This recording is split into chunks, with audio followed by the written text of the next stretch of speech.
La politique énergétique suisse doit prendre une nouvelle orientation. Qu'est-ce que cela signifie pour l'approvisionnement futur de notre pays? Comment se profile notre avenir? Faites un petit tour d'horizon, accordez-moi 3 ou 4 minutes. 2010.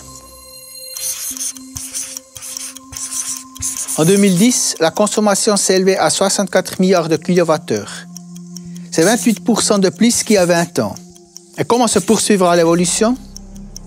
La consommation d'électricité continuera d'augmenter au cours des décennies à venir parce que la population et l'économie continueront de croître.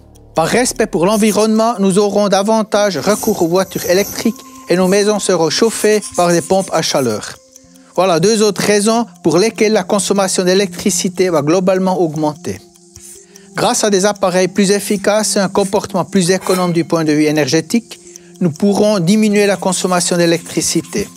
Les interventions politiques comme des nouveaux impôts ou taxes sur l'électricité atténueront également la croissance de la courbe.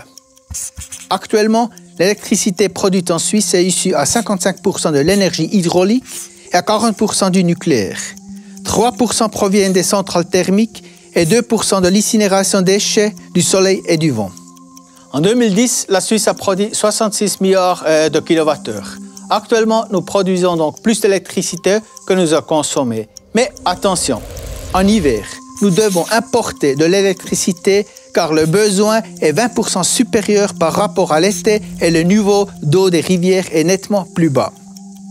La production suisse d'électricité évoluera grosso modo comme suit. Peu à peu, des centrales nucléaires seront retirées du réseau. La production à partir de l'énergie hydraulique ne pourra que légèrement augmenter car le potentiel est presque épuisé. En contrepartie, la production à partir des énergies renouvelables augmentera.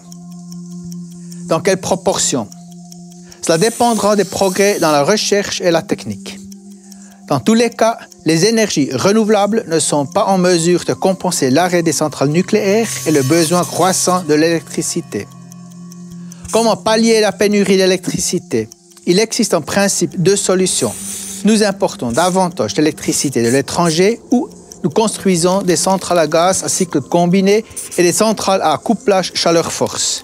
On peut bien sûr aussi combiner les 2 solutions. Étant donné que la production d'électricité à partir du soleil et du vent est décentralisée et irrégulière, et parce que le négoce de l'électricité avec l'Europe augmente, nous devons adapter notre réseau dans les plus brefs délais.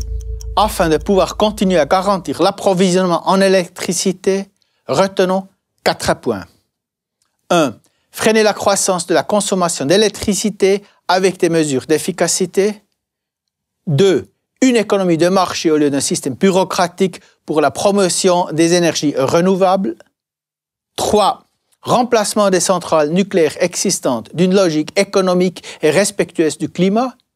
Et 4. Extension rapide des réseaux. Sans eux, rien ne va. Nous sommes tous sollicités, la branche électrice, les politiques et chacun d'entre nous.